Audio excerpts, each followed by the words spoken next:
Now the reason you're struggling with your jump to handstand is because you're not using one of these pen lids.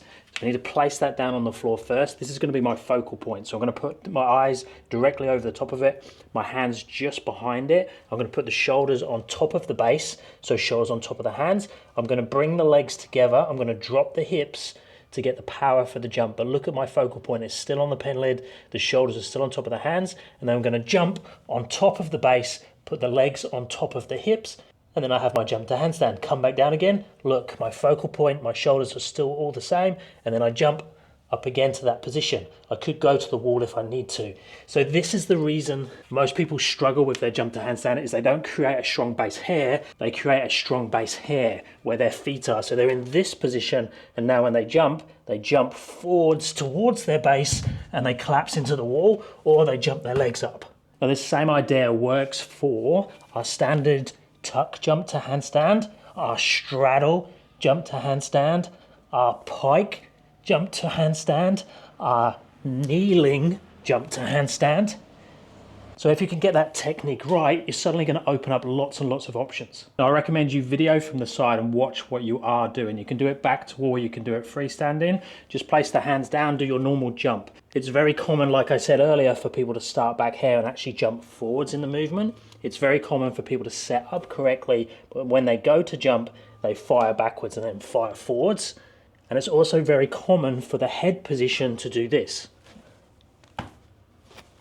because you're trying to flick yourself up into the position, and that's often when you're getting frustrated because you're not getting up into the handstand, and you try and bring the shoulders underneath the legs instead of bringing the legs on top of the shoulders. So remember, we want that stacking.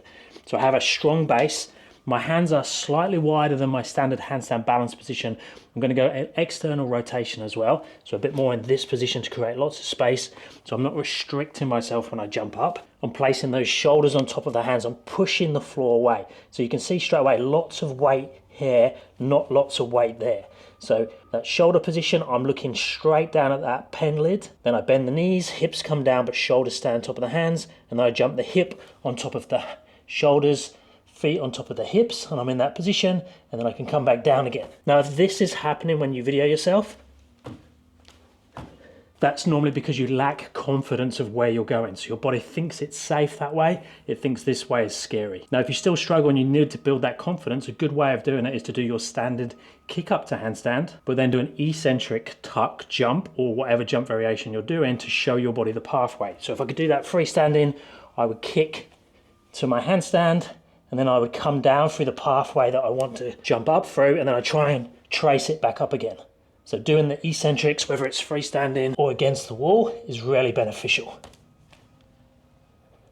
Now, whichever variation of the jump you're trying to do, just make sure that you do have the flexibility and the pathway available to go through it. What we don't want to do is be jumping up into a very tight tuck position, but our body physically can't get into that tuck position. Or we're trying to jump into a very wide straddle, but our body struggles mobility-wise, then we're just going to hit a restriction, and that's going to make our body go forwards or backwards to try and avoid or compensate for that lack of mobility.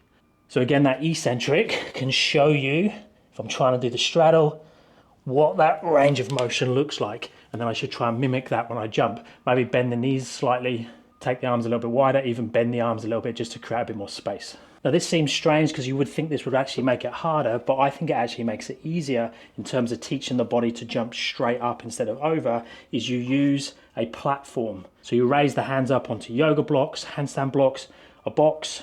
You could even come quite high, with the goal being to now keep that position the same, so don't forget the pen lid, shoulders on top of the hands, and now when I jump, I have to jump up more. So it's sending me more up to handstand instead of over. That concept even works really well if we use a very high height. So even higher than this, you could go shoulders on top of the hands, jump as high as you can, trying to push the box into the floor, and then quickly go onto the floor, same setup, jump, and you'll find yourself flying straight up to your handstand. Again, I recommend you video yourself constantly from the side, and then between every set, do a few reps, check the video, see what you're actually doing instead of what you think you're doing, and then make any adjustments for the next set. Let me know down in the comments which jump to handstand variations that you can do and which ones you struggle with. So remember, we have the tuck, we have the straddle, we have the pike, and then we have those same variations kneeling. So when we're doing the kneeling jumps, we have the same ones. We have the tuck, we have the straddle, whoa, let's not kick the wall. We have the straddle, And then we have the pike.